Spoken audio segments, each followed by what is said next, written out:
Thank you very much, Loring. It's a great pleasure to be here, and thank you to all of you for being here in the room, and thank you to all of you who are watching online. My name is Farah Nayeri. As Loring kindly just mentioned, I'm a writer on culture for the New York Times, based in London and Paris a lot. And as Loring said, I just brought out a book called Takedown, which is all about the tectonic shifts that the museum and art world are going through nowadays. And anyway, you might find it interesting. The topic of the conversation today, as you know, is the invisible market. And meaning all of the parts of the market that you don't see, I don't see, nobody sees except the people who are actually doing the transaction. And the way I'm going to run it is that I'm going to bend the rules a bit. I'm a reporter, that's what we do. And the way I'm going to bend the rules is with permission from Alan and Lucia and Sol and Loring. I'm going to open it up to questions sooner than an hour in, because I want to hear from you guys. You know, I'm sure a lot of you here know a lot about the private art market, that you're participants in the market. And so we're going to open it up after an introductory round where I talk to my guests. We're going to open it up. And we have people still joining us, so I can just chit-chat a little bit more before I get to the meat of this discussion. And maybe also ask everyone to be mindful of the fact that your cell phones make noise and also generate light and could disturb people around you, and that you have very lovely protein bars in your bag, but if you open them in the middle of the session, it might be a bit distracting. So, sorry about that. So to kick off the session, I thought I'd just do a little introduction, a kind of anecdotal, mildly amusing, I hope, introduction, and remind you that all of you in this room will have heard of the most expensive work of art ever to have been sold at auction, the Salvator Mundi, attributed to Leonardo da Vinci, and sold in an epic-making auction that all of you will have heard about, I have no doubt, at Christie's auction house for $450 million in 2017. The room goes silent as I talk about big money and Leonardo. And so, I mean, I don't need to tell any of you about that auction. You've all heard about it. If you think that that was the most that anyone ever paid for a piece of art, you may be right, but in all probability, you're wrong. Because there are all kinds of transactions going on all the time, privately, behind the scenes, and the sums being exchanged are pretty colossal. In fact, they may even exceed the figure that was paid for the Leonardo at Christie's in 2017. And I'll give you a famous example. It's not 450 million, but it's 250 to 300 million. In 2011, and this is something that was confirmed and reported, the state of Qatar paid 250 million, some say even closer to 300 million, for one of the 5 examples of Cézanne's extraordinary masterpiece, The Card Players.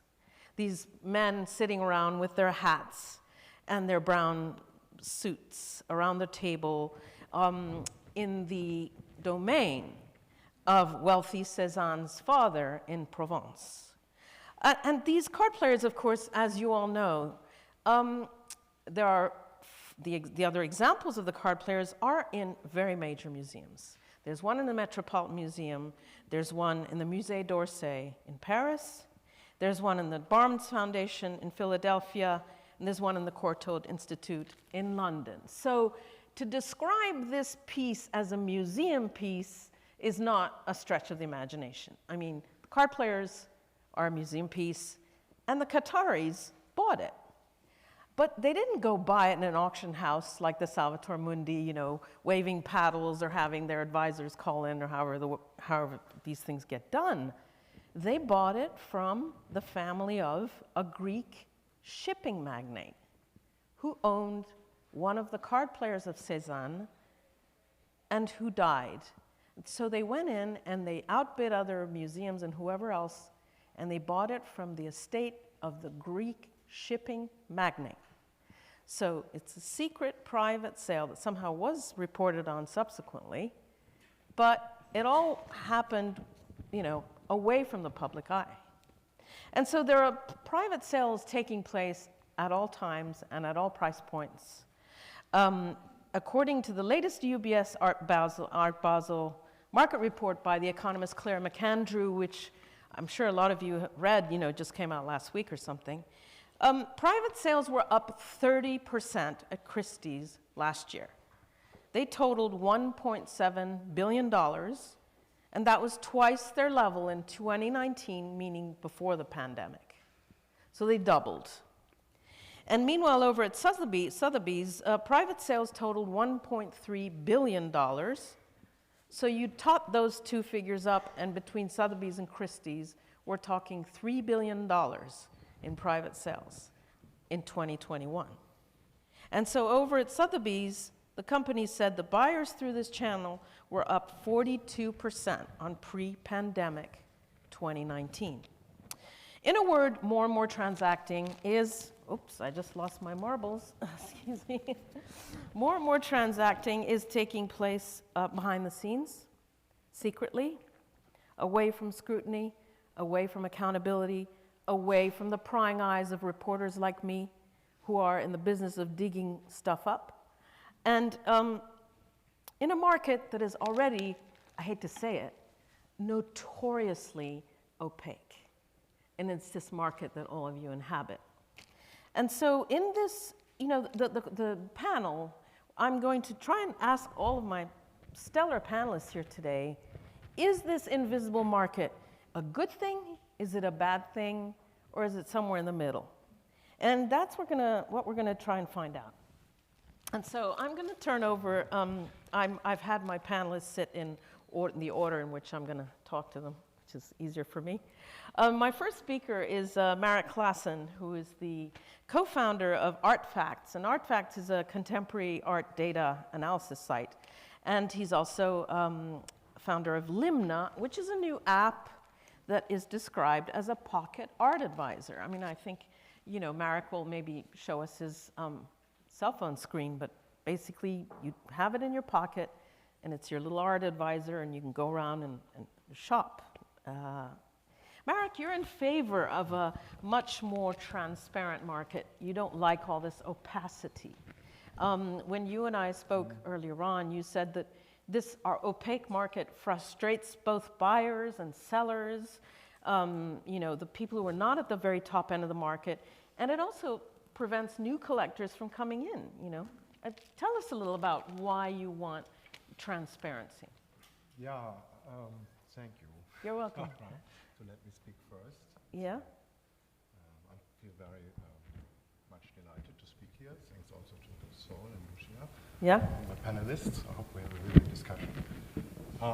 So invisibility is a thing that I would say we as human beings are motivated by emotions, right? Emotions trigger behavior.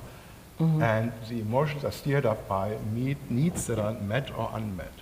And imagine we are, you know, on a trip somewhere on an island and we're facing a jungle. Yeah. The invisibility, I mean, we see the jungle, but we can't see through it. We feel at unease, right? And I like the fact he's describing the art world as a jungle. Never mind. Yeah, I mean, I could maybe have come up with something else. No, jungle is good. Jungle is good in the sense that that everybody can understand what emotions you would have when you are exposed on an island to a jungle without, you know, having the means to understand how to survive there. Yeah.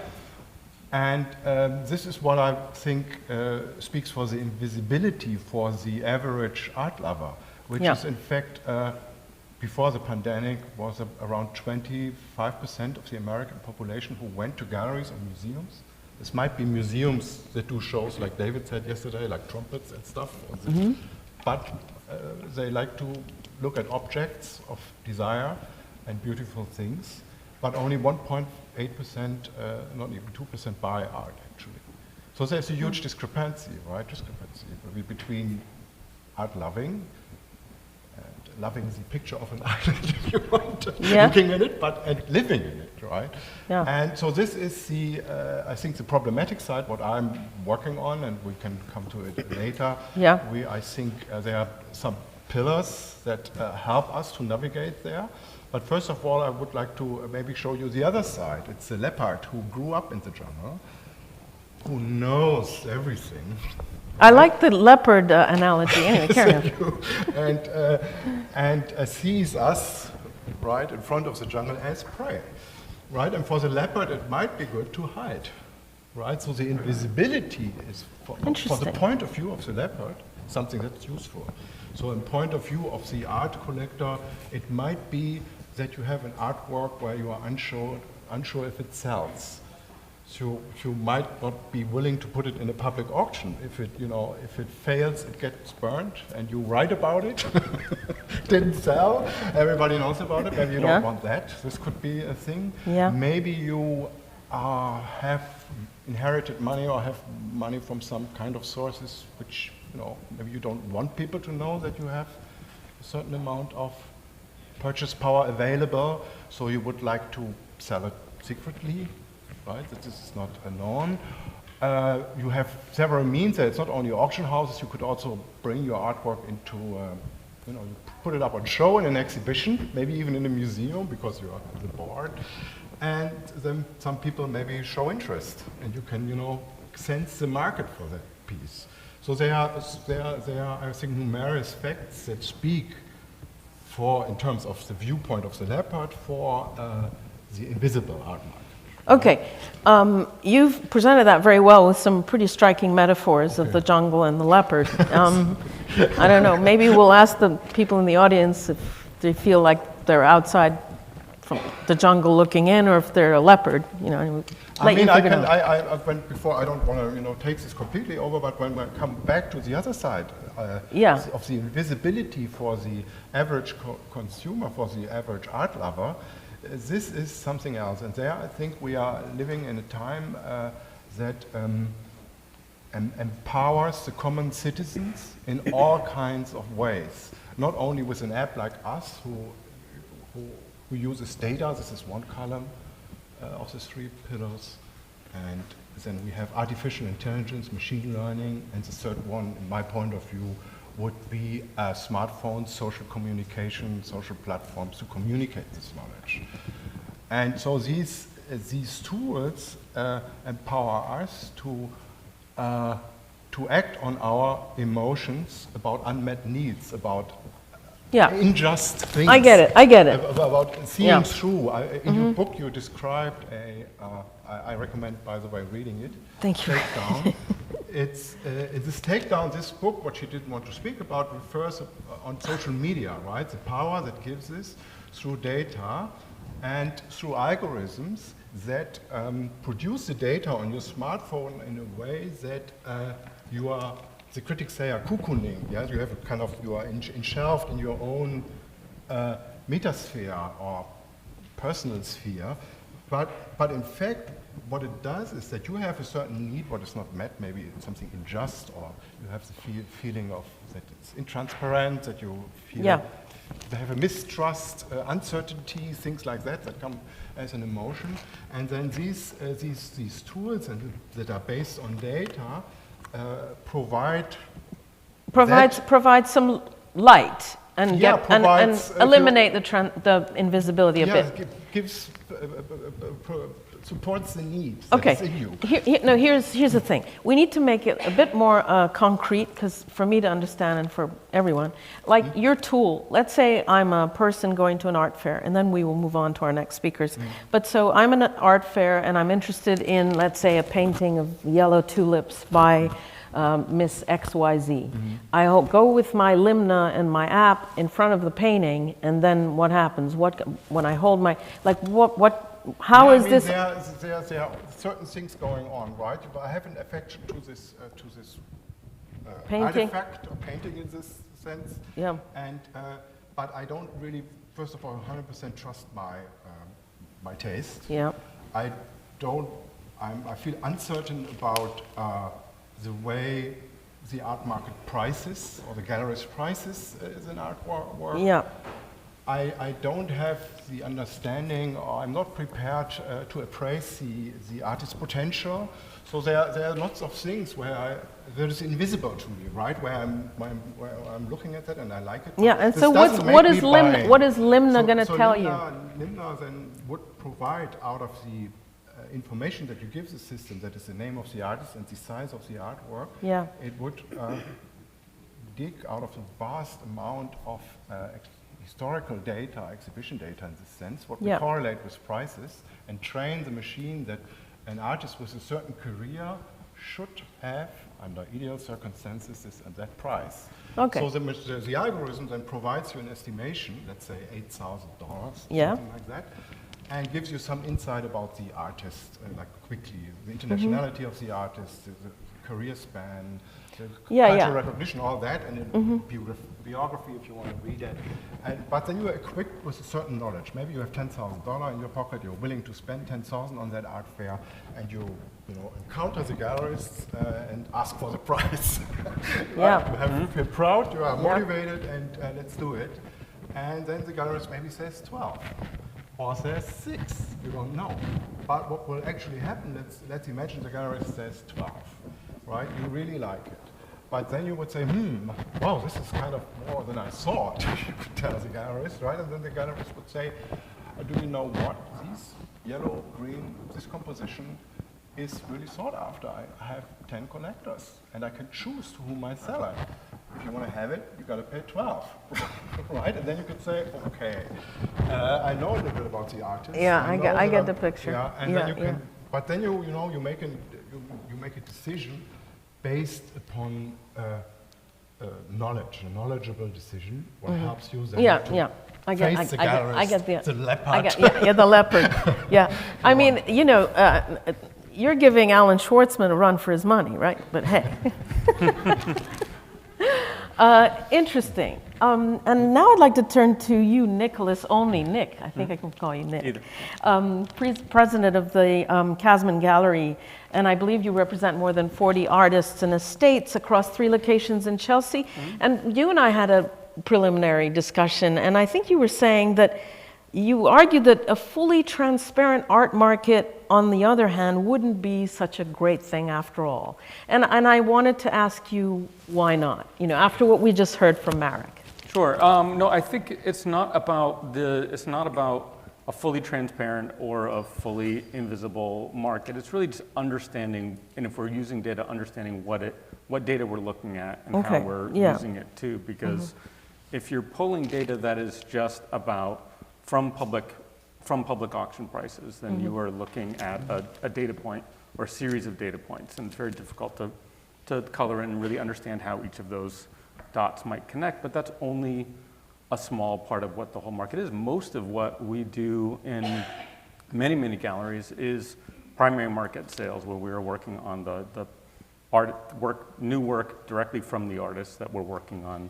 selling and placing into collections too, and that's not captured in those data sets, but that's also as well as private secondary market sales too. So understanding, okay, what is this data actually selecting, and what is it showing? But also, I think there's when you're looking at going to buy a piece of art, it's really any data that you have and knowledge you have is part of a tool. And I would say if you're in an art fair, you find something you love, go and talk to the gallerist, go and have a conversation, talk to real people and find out really understand what it is you love about the work, what it is about the artist.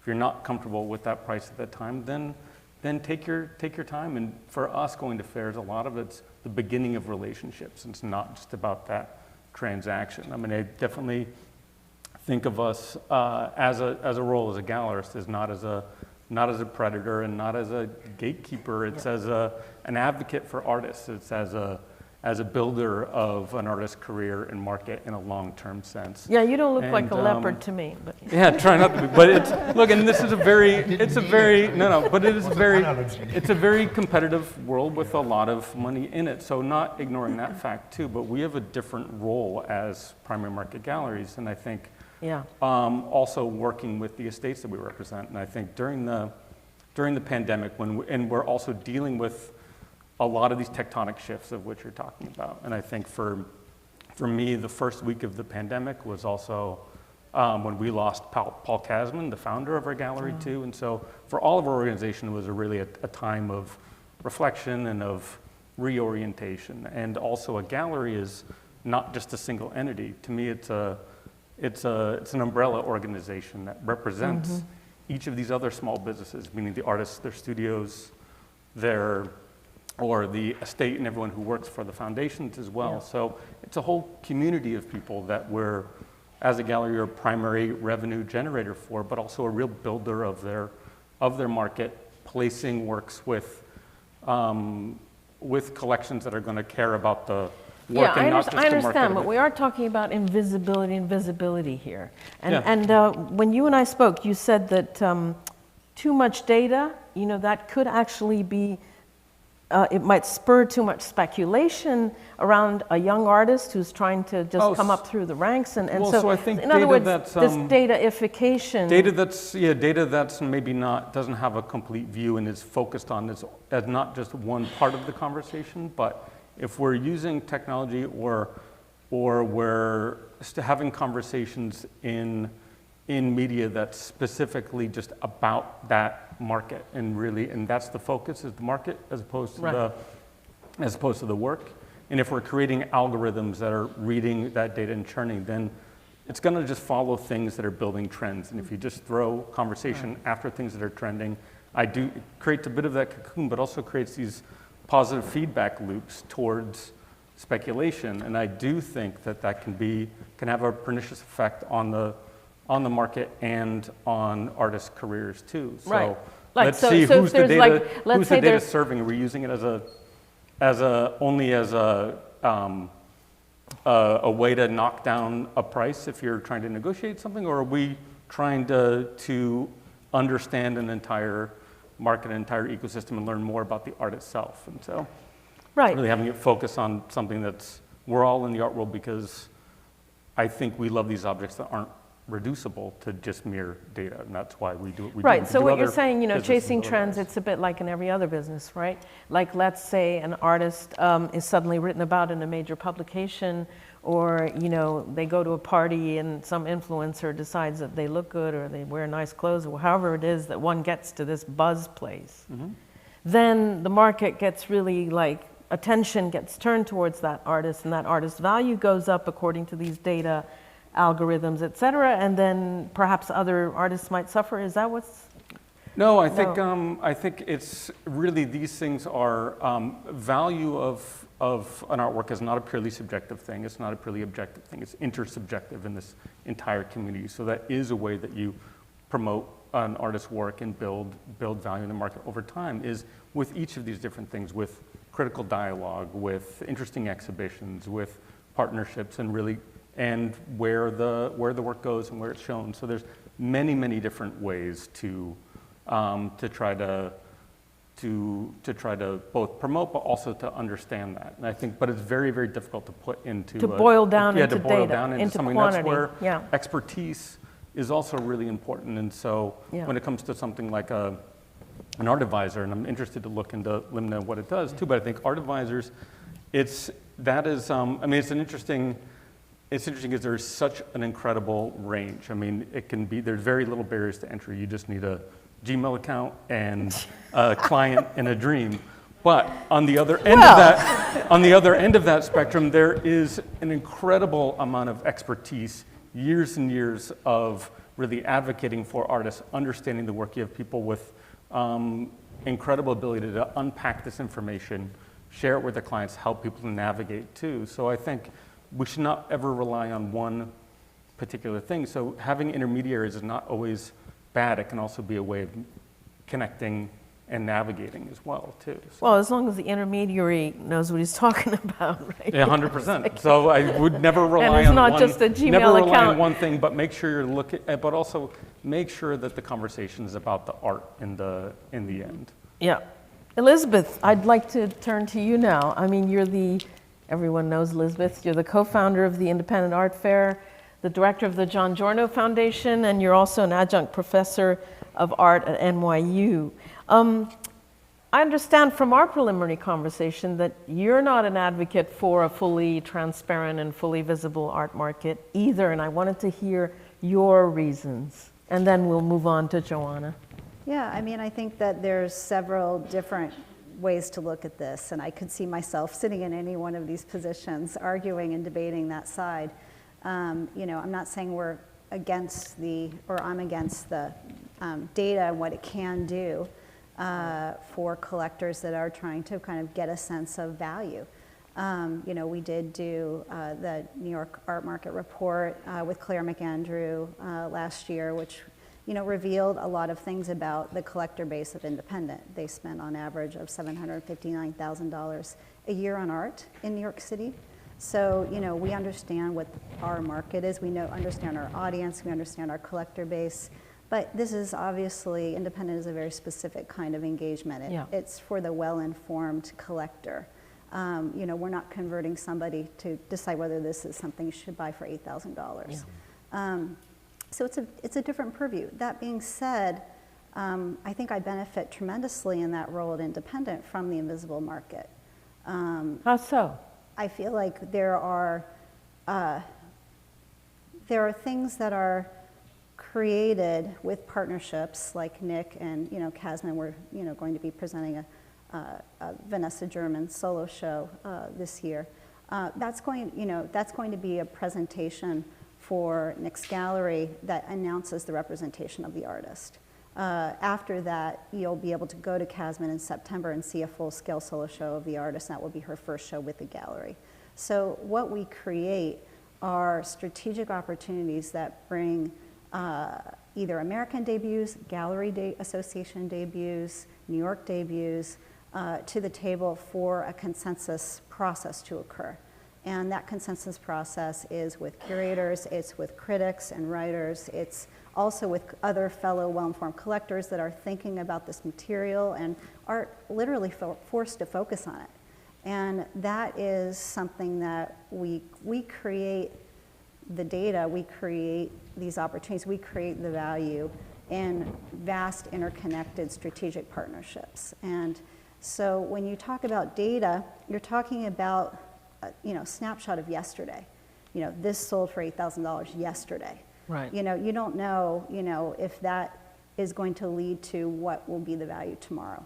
And also I see the market as being something very interconnected between the museum market and the private collector market. And so that complexity is something that I'm very interested in, you know, as somebody that has, you know, for years championed, you know, less dominant conversations within the marketplace. Yeah, and you're saying that if you're a young artist and you're coming up, right, it's probably more beneficial for you to come up without having a spotlight on you and prices and data and algorithms, et cetera, saying that you sold for X, Y, and Z at such date or not, or didn't sell. Yes. And you're trying to make your way, you're trying to make, and so you want to be able to nurture people without them being, you know, on the radar. Absolutely. I mean, these building value takes time. And when you're young, you need time to create. And that's a big part of what gallerists do, is they really protect that space for them, and they're their advocate for them. Yeah.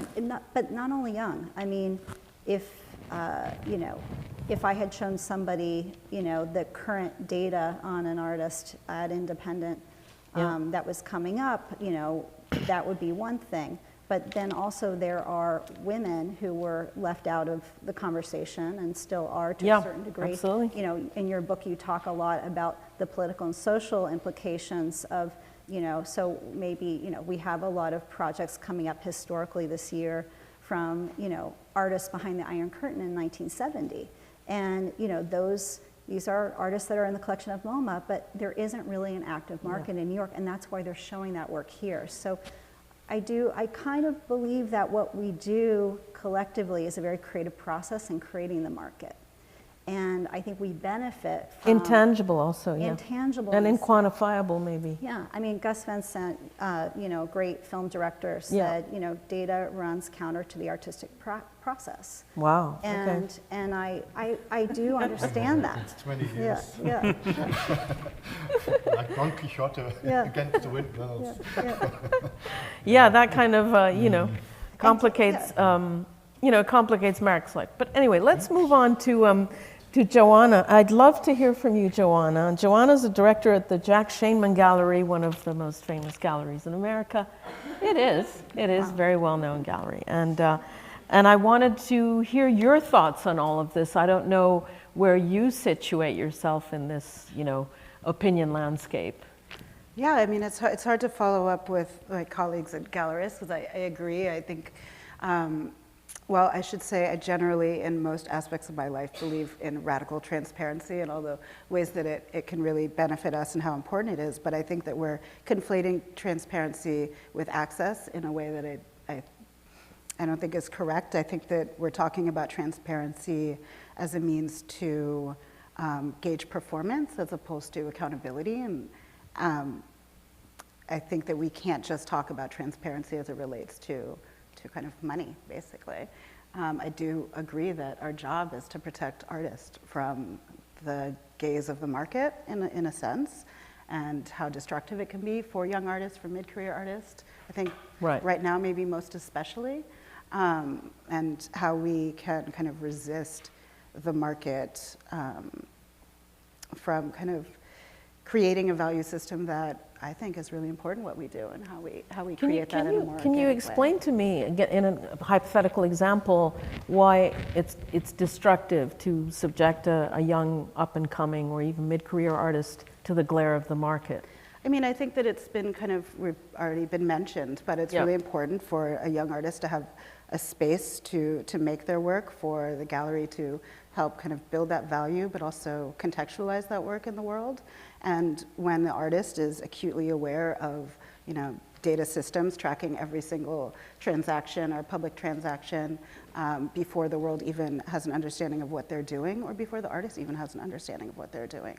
I think that creates for a practice, a lifelong practice that maybe is not as generative as one that kind of is allowed the space to just focus on the art. Dare I say, maybe it's romantic, but I still do believe in that. Yeah, I mean, we are living in the digital age. Everything is getting more and more digitized, and more data on everything. And I think data is really important, but I mean, and as a plug to friends and colleagues like Julia Halperin and Charlotte Burns and what they've done with their data studies, I think is absolutely brilliant and so important. And I think that thinking about data as a tool for us to look at, the snapshot of yesterday and what has been happening and how we quantify value within the marketplace, because the market is not just this autonomous space where, someone is there someone has an object and someone's willing to pay it, and it doesn't work in a vacuum in that way. And I think that data can be incredibly powerful to help us understand this ecosystem as a whole and what we've been ignoring, and without necessarily purely looking towards performance. And I think and I'm completely for widening the audience and bringing new collectors in, but if we're bringing them in purely on the access point of understanding dollar amounts, I mean, it's like an education system based on test taking as opposed to critical thinking. And I think it's very dangerous.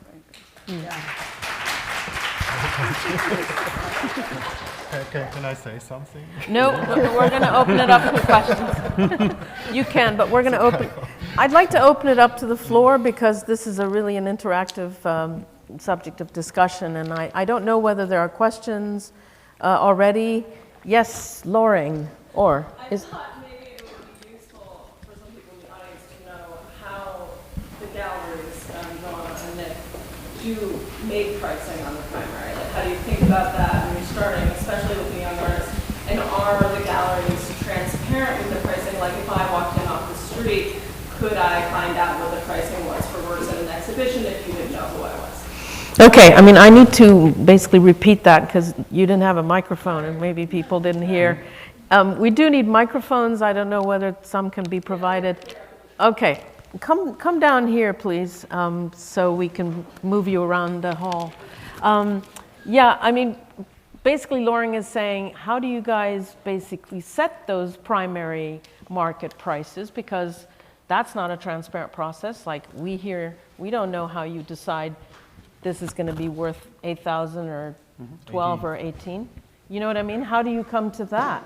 Yeah, I can jump. So on primary market prices, I think we really work with artists for the long term and work on a slow and steady building of a foundation of a market. So, yeah, so it's and then it's really every couple of shows, every couple of years, if everything is selling, move things up 10%, sometimes 15%, whatever it is over time, and there's growth, but you're really working on placing the work in collections where ideally they stay, or maybe eventually they go to an institution, but like for people who really love the work, and ideally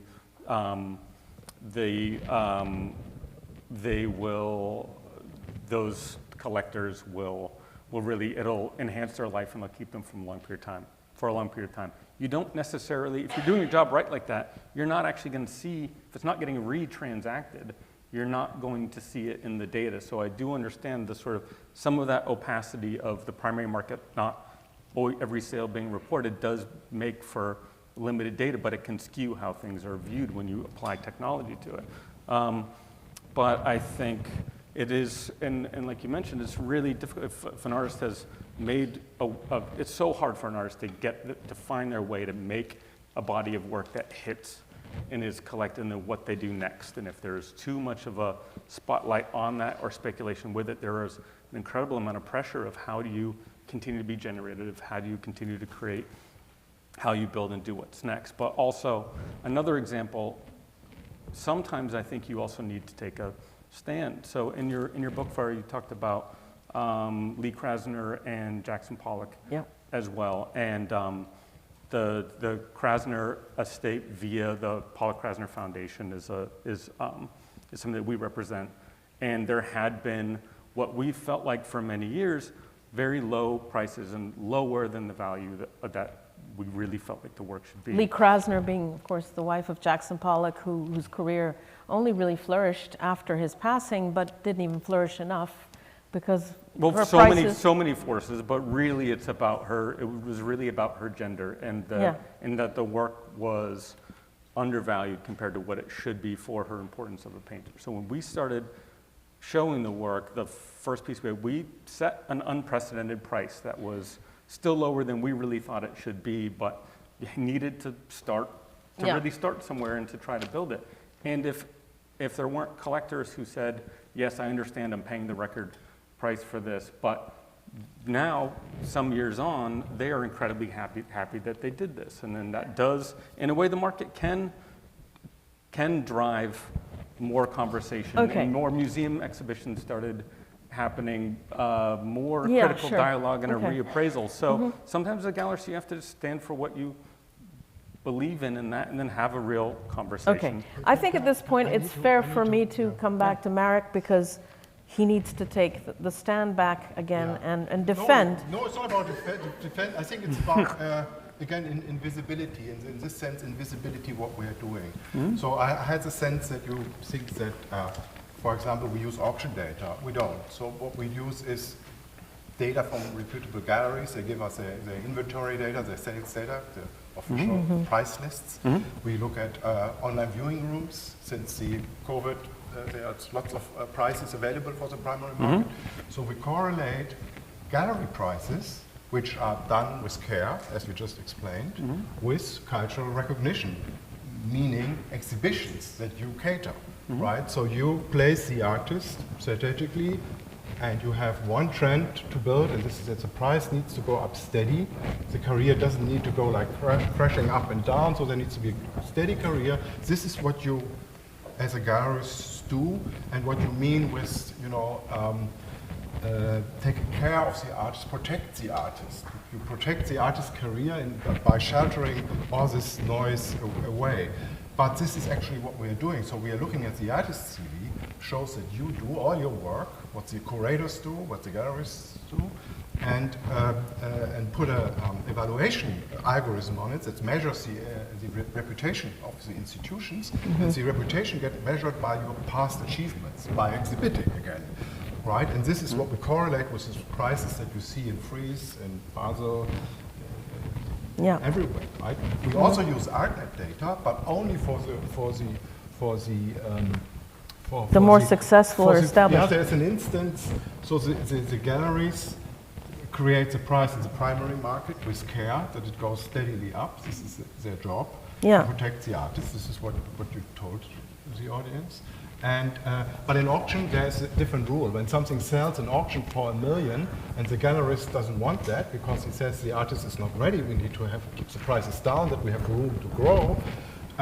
Then the auction results will override the gallerist's work. And this is one of the reasons why there's a struggle between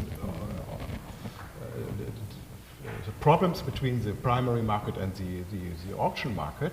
And so there are certain artists which are, like maybe for example people, right? The NFT artists. This we wouldn't, in our app, we wouldn't evaluate this artist for that price. And you would say, why? I said, okay, with all these NFT artists, so they will at one place start to have gallery shows. They want to be in institutions, or they build their own institutions. If they don't institutionalize their career, they won't have the reputation to stand for the price they're asking for. And so for these people, we need auction data, right? Because the cultural significance plays no role. So the gallery world does not matter in this, but this is just a fraction. It's just 500 artists out of 700,000 where we do that, right? So the majority of artists, the prices comes by the gallery. Yeah. Yeah, okay, so I mean, I'd like to bounce this back to Joeonna, because I mean, I see your point, every one of you, I see the point, I understand, and I agree with all of you in a way.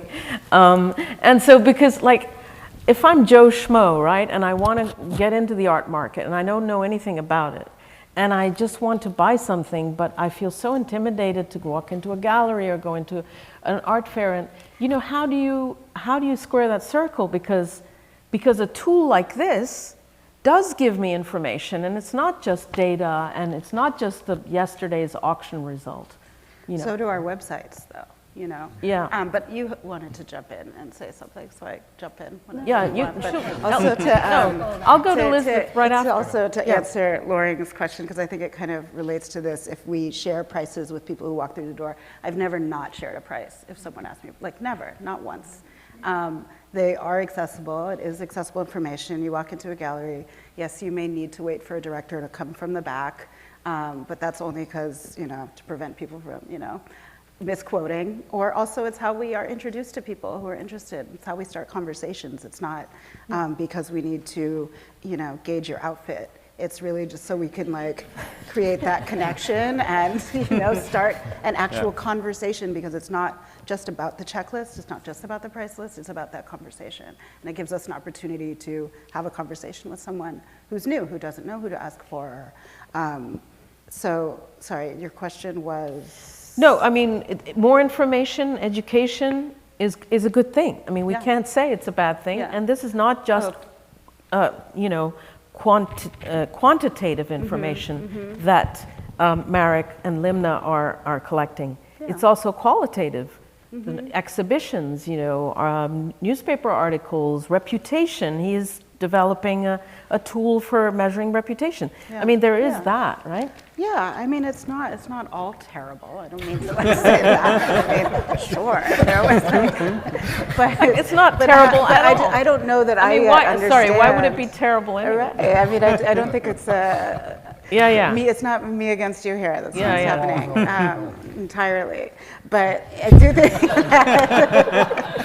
do think that I mean, I don't understand entirely how that is quantified through the data. And I mean, like, how do you actually do it? Is it like certain markers for either, like, is a review by one writer with 1 point and a review by another worth 2 points versus a museum show worth 5 points, versus a solo show at a certain stature? And like, I think it becomes, I think we have this idea that if we collect data, we have some sort of inherent truth. Yeah. And I just want to resist that at every turn, because as the world has taught us, that's not really the case. So, okay. you know. But you don't no, ask hold this on. question. We do need to hear okay. from Elizabeth here.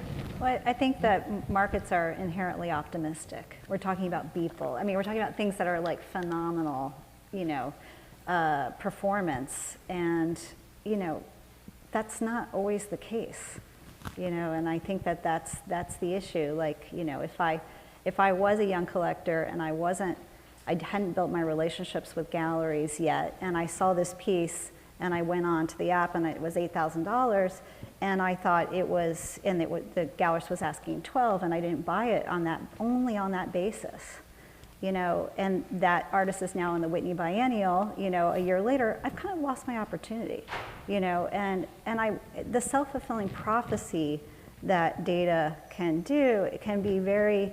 It's all about what happened yesterday, but really what I'm interested in, and I think what most gallerists are interested in, is what are we building for this artist tomorrow? You know, Well, no, but I mean, all markets are built on yesterday. I mean, yeah, you can speculate on tomorrow, but the thing that you can rest on is yesterday. Right. But you can't quantify the price on that basis. Right. And I think that's the inherent problem. Okay. Any questions from the, oh God, many, many hands. Oh, this is what I was hoping for. God, I don't know where to start. Let's start on this side of the room. Did we have a hand here? She what? Oh, Alan. Let's hear from Alan. Oh. Okay, then I'm going to give it back to her. Oh, go, Alan. Go. I have two questions that are interconnected. Right. And maybe you've just answered some of it, Joeonna, but I want to pose it again or differently. So for the most part, whatever people think, the primary market tends to rise exactly as Nick had described it. Even when the secondary market rises at a much greater trajectory, most galleries keep a kind of steady, you know, respectful but minimal increase on a regular basis for prices. And when there's a huge gap, then it's about placing the work more precisely.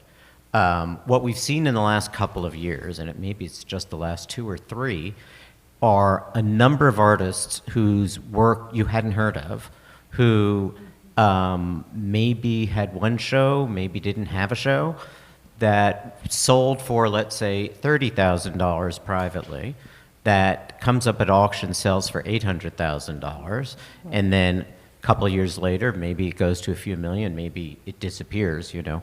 We'll see. There's a huge amount of discussion about those particular artists. These are not unfamiliar patterns, but this is an unfamiliar moment in terms of the specific work that's getting that attention, and what it means for potential longevity or lack thereof. But my question for Joeonna is that your gallery represents a number of artists where you've started with them pretty much at the beginning, where there's a first show, works are $15,000, and very quickly they get to much more substantial prices, but you've managed to always keep the focus on the work. And even for those artists for whom there's a visible resale market at auction, the discussion is really not about the price, it's about the work. And I'm just curious as to what you all do, or how you address this, how you navigate that. I don't know if there's like a roadmap to that, but it's something that we talk about internally, and it's something that we're acutely aware of. And especially for a lot of the artists that fit the description of what you just, what you're describing. There's a subtext there, but it's even more important for us to resist a kind of a more dominant market-driven narrative around them, especially as we've seen the times when, nobody cared. And We're all very acutely aware of the speculation, even with really strong, artists who have really strong markets, that we aren't so concerned with that affecting their primary market. It's still really important for the artist to have a conversation about their work, and it's something we hear from artists every day. And it's just, that's where our allegiances are. That's where the bulk of that's what our job is to listen to them and to kind of put that back out in the world on their behalf. And it's also, I'm friends with a few of them now, but certain journalists at art fairs get very annoyed with us that we don't want to share. And that's because the headline or the article we just don't feel is conducive to the conversation that we're trying to have, despite the necessary participation in art fairs. We have to do it. It's important to us, and they're great. However, it's important for us also to refuse certain conversations around our artists, and a lot of that is around how much money, especially how much money is being, how much they're, for lack of a better word, trading for now versus 10 years ago. That's all everybody wants to talk about, and it's just well, there's also not that the whole. Carry on, Alan. You had another sorry, question. I had a Does that completely answer your different. No, that's question, great. Thank you. That's I had it? another question that's connected to it, but coming from a very different perspective. And Farah, you may have a clearer memory of the numbers, but there was a Picasso sculpture not so many years ago that was supposedly sold for around $39 million privately. And then there was a disagreement about who had the right to sell the work. And then within a week, somebody paid $140 million for the same work. This was not about a great salesman being able to hide the fact that a number had been at one level and he saw the price as being potentially much greater than that, because everything was visible. And yet there was a collector who was perfectly comfortable spending $100 million more on something than a richer collector was going to be spending the week before. And I'm just curious if anybody here has any thoughts about how, about the role of desire and power in relation to value. Yeah, and I mean the whole opacity of this, there's a lot of stuff happening like this behind the scenes all the time, right? And spats and legal battles. But yeah, I mean the whole business of, some work being worth 30 one minute and 130 the next by Picasso, yes. But do you want to take that, Nick? You also see that in that, that kind of those desire and power at play in auction rooms for trophy lots also. So that is really, I think, part of where you can see outliers is, an auction result is a process of what happens in that room, and it's the price, not necessarily the price, it's the price that two people are or more prepared to pay, and to kind of get in when it sort of sparks that, like, I must have this, it becomes really highly particular. But also it's because certain works do have a kind of, sometimes it can really be just about the power, but it can also be about something that's almost ineffable about the power of one unique work, and as part of what's really hard to capture. And I salute you for trying to build an engine that takes more information in and processes it, because it's really tough. Like why one piece, not just within any artist market, there are multiple markets, depending on the medium, depending on the year, depending on even pieces within a certain series, and why something's worth more than others too. So sometimes it's that drive, is that rarity, or like of these, of these particular Ad Reinhardt paintings, this one is the best one, or out of, looking back to Picasso sculpture, this one has something in it something about it that makes it different than others, and it's super tough to capture. There are all kinds of weird new coefficients, such as the absolutely proliferating number of billionaires in the world. The statistics have really gone through the roof. There are many more billionaires. Many more people coming in, and at different levels too. Also, yeah, no, but there are a limited number of Picassos, and there's not more than one Picasso. There's just one Picasso. and you're a billionaire and you really want, a Picasso. And then there's the bragging rights and all kinds of things that are sort of human foibles and human weaknesses that actually, I think weaknesses, that lead to this sort of thing. But did you have anything else to add? I was going to perhaps... No, I'm going to hog this mic and hand it to Marek. Actually, I just wanted to thank you for bringing up the point about quality, because all artworks in a given show or of a certain period of an artist are not created equal. And I think you cannot let collectors and art advisors and all of us off the hook for using our eyes to really make determinations about quality. And more I find the discussion about quality and connoisseurship falling away, and that is very disturbing to me. I agree with you totally, yeah. And so you can go in one collection that has the same names, and another collection has the same names, and two radically different experiences of how those things were collected with care and thought and put together. And so that's part of it. I wanted to get back to, though, on the pedestrian side very quickly of the art market, because one of the things, Lauren, when you said, how do you go in, will anybody get the price? I think galleries have really cleaned up their act on that, and it's not such a scary thing. But the next thing that has to be confronted is, well, even if I know the price, am I ever going to be allowed to buy one? Because if I hear the expression, we're taking interest, I think that is so off-putting, and it happens all up and down the collector chain. But if I were young and trying to get into this... Yeah, absolutely. Thank you for that, because I'm going to hand over to you, Marek. But basically, the debate that we're having this morning, I mean, you have the haves and the have-nots. It's really a two-speed thing.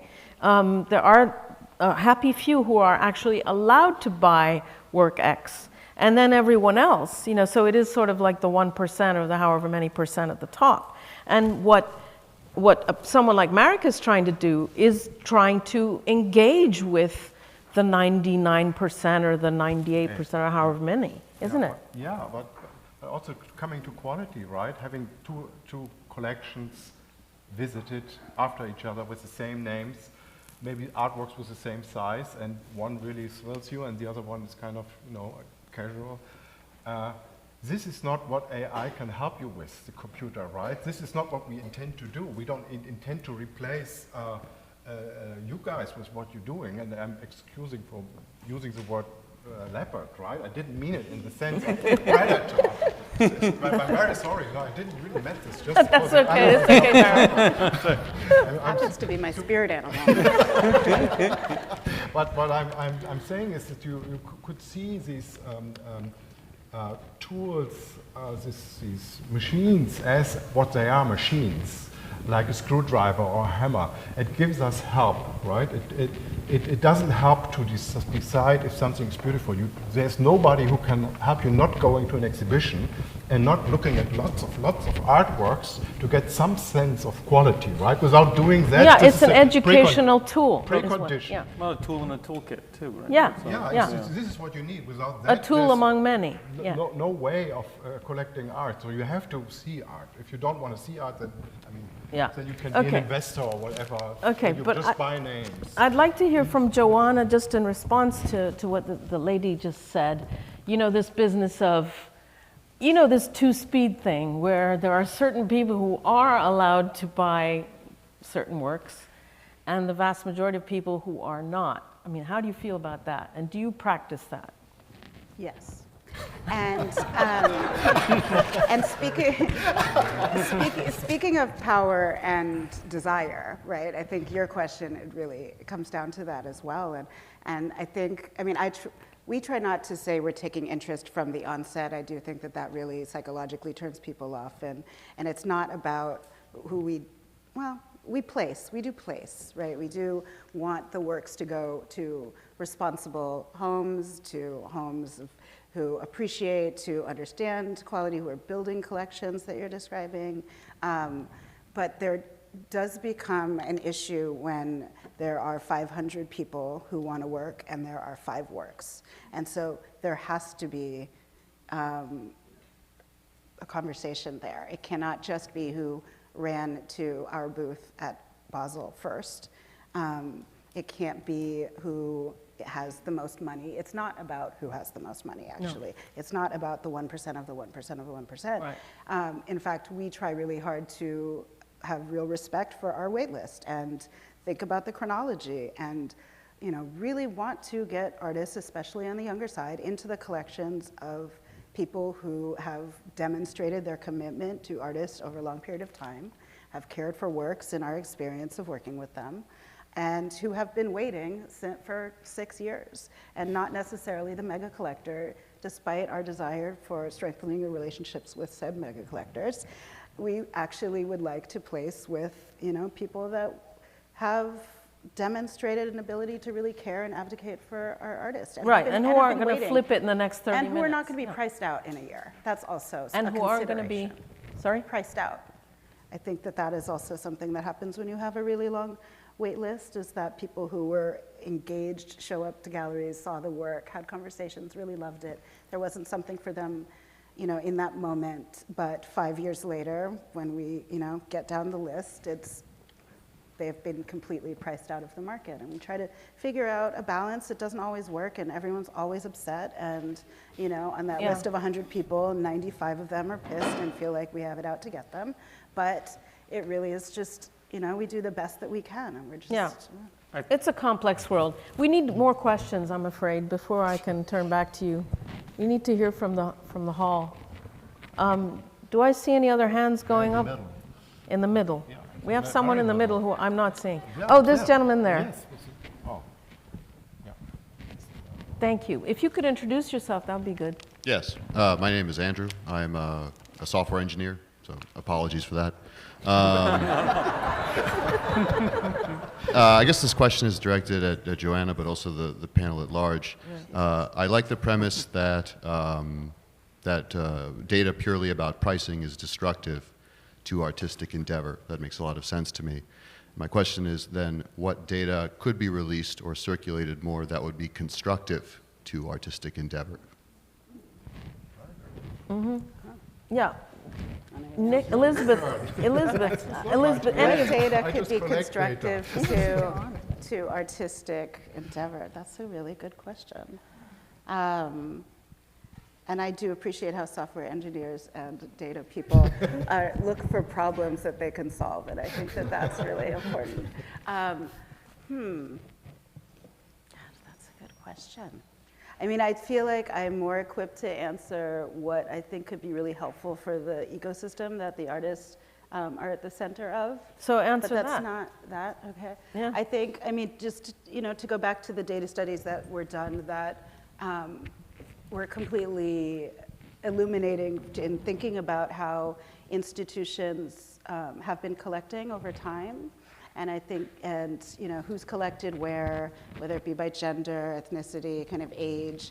I think that especially in this time where maybe sort of more newfound conversations around like value and who's in the room, those conversations are very loud in the press, but in the actual process of collecting and building private collections and institutions and art history, if you will, there's a real distinct disconnect that only that data could really help us really understand, how few women are being collected by museums, to be very clear about that, and how that really has not changed, and in fact it diminished a little bit. I wish I had all the statistics at the top of my mind, but how we think that we have Charlotte's. Hey, how we, and I'm sorry, I was in a plane all day yesterday, so I hope this wasn't like thoroughly discussed yesterday. But to think that we always move towards progress, that we are always we're always doing better. Those data studies really illuminated that we're actually going backwards in a lot of ways. But how can data help actual artists? We don't want to put you on the spot here, don't we? Well, I think it's a good question, but I have to think about it. Okay. Any other? I think share your answer with me. Yeah. Do we have more? Yes, we have 1 or 2 questions. Yes, please, go ahead. And please introduce yourself. Hi, my name is Hall. I run an organization called Less Than Half, which focuses on women artists. And my question is about women. I think one of the things that is so illuminating about certain movements in collecting data that we've seen recently is in relation to salary surveys and that sort of thing, where we get to see that, if I'm a managing director and I have a colleague who's also a managing director and he's male, I can see that I'm being paid less and can take action. I think that that's something that's really interesting to see. Women artists get paid sort of across the board 15% less than male artists, and obviously that's hard to say. Managing director to managing director is one thing, but a comparable painter, of course, every painter is unique, blah blah blah blah. But we see it across the board, so clearly there's something there. I wonder how you'd respond to that. Basically, I will let panelists respond, but I do want to reference Charlotte Burns and Julia Halperin. Charlotte's here, Charlotte. They gathered some very, very important statistics from 30 museums in terms of like the representation of women. And I think something like 11% of the works that were acquired, is that right, Charlotte, were by women.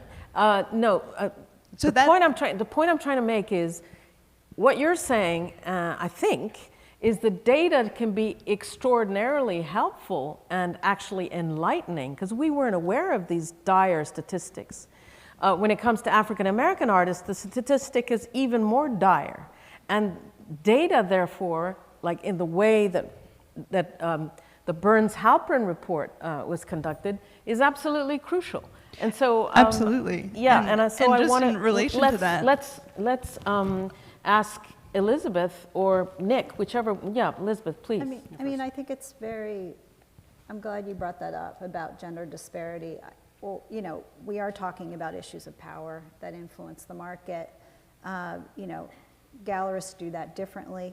I think what we can show the disparity in buyers for certain artists just from the example that Joeonna just discussed about having, hundreds of buyers for 5 works. When you have all of these women, not only, coming up, but also from other generations whose work has never really been, who are part of zeitgeist and part of major art movements that were never really fully given the same kind of position within the market. And that is something that galleries can do, but also creating opportunity pipelines for those things to change. But also numbers can help you, right? If you hold up numbers and say there are you can use 500 women who've been ignored, and meanwhile, there are, there are 15 artists in this upcoming Venice Biennale who have had solo shows at Independent in the last 12 years. And this is not a biennial that's based on market data. This is a biennial that's about talking about different artists in different parts of history and bringing that together through the curatorial leadership of Cecilia Alemani. Yeah, as it happens, I just interviewed her about it, and 90% of the artists in this year's central exhibition at Venice Biennale will be women. 90% women.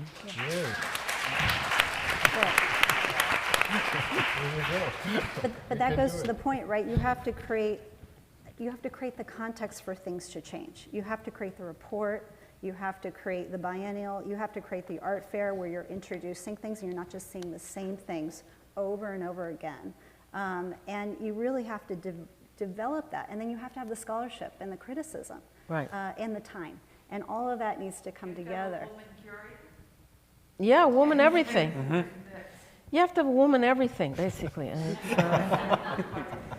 I think there's also, in terms of outside of just data, in terms of technology, I do really recommend Farah's book for understanding the power of social media for generating more of these conversations that are leading to a lot of change too. So it's more than just data sets too. I do think these technology as a communication device for a lot of different things and a way to kind of to share stories of artists and about the work and to share that to a broader audience is really, really important. But all of that is also to hopefully to draw them in to be able to really see the work and delve into it and start conversations deeper. It's really incumbent on gallerists to continue to open up that that access and to kind of, and to break that first walk into a gallery and, okay, who do I talk to? How do I do this?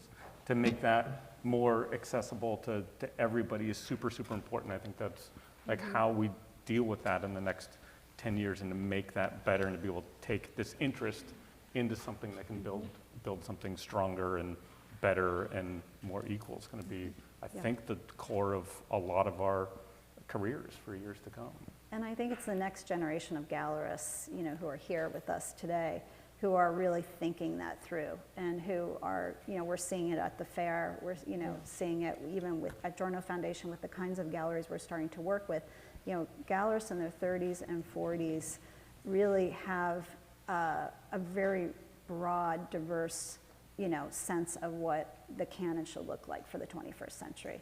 And they're going back in order to move forward. So when they work with living artists of their own generation, they want to reposition it in a new kind of paradigm. And I think that's what we're all kind of talking about in many ways and working toward.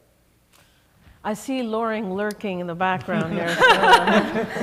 I think we could go on and on with this conversation for a really long time, but I am very conscious that people in the room do need sustenance. Yes. So we're going to cut it off here. A big round of applause for Farah and Marek.